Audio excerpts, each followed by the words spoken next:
Mathieu Duchesne, impact of permafrost thaw in the Arctic. You're on, Mathieu.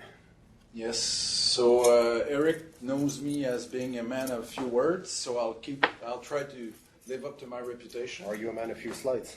I'll be. So skip the first one. This one.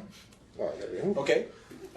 So this project is included people from various GSC offices. So I think there are staff from all GSC offices except Calgary. So that's one thing.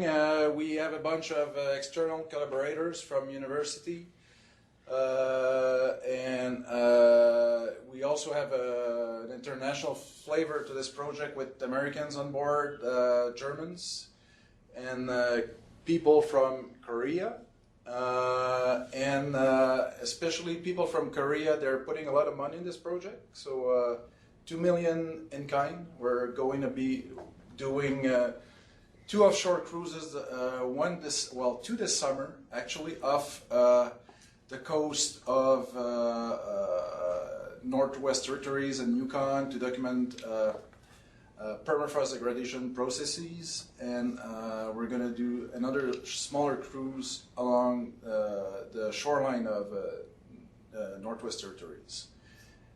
And then German also are putting some 240K for ocean bottom seismometers experiments.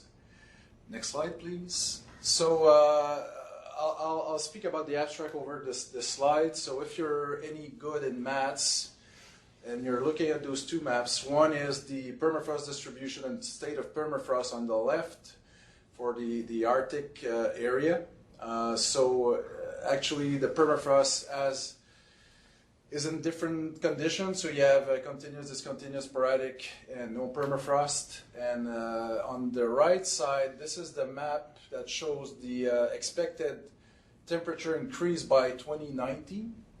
So the warmer colors obviously is the larger increase. So it can go up to, supposed to go up by 12 degrees. So if you add warmer temperature with a degrading permafrost, well, you know that something's going to happen, and obviously fluids are going to be released in the environment.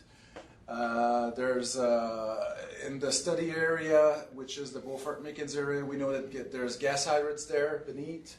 So you have methane that's going to be coming up, and permafrost is also known as being a huge reservoir of mercury, so you're going to release heavy metals in the environment. So we'll be using a bunch of different methods to monitor those changes and go into the processes.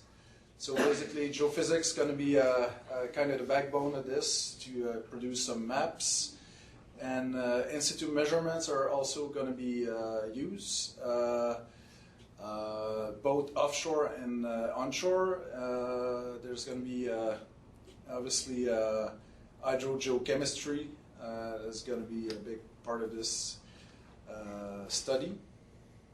And basically at the end, what we hope to provide is obviously create a baseline picture of the degrading permafrost over the Canadian side of the Arctic, around in the Beaufort-Mackenzie area. But we also want to provide guidelines as for good practices if we want to monitor those changes. So in the next slide, and this is my contact information. Thank you, Mathieu. That's all.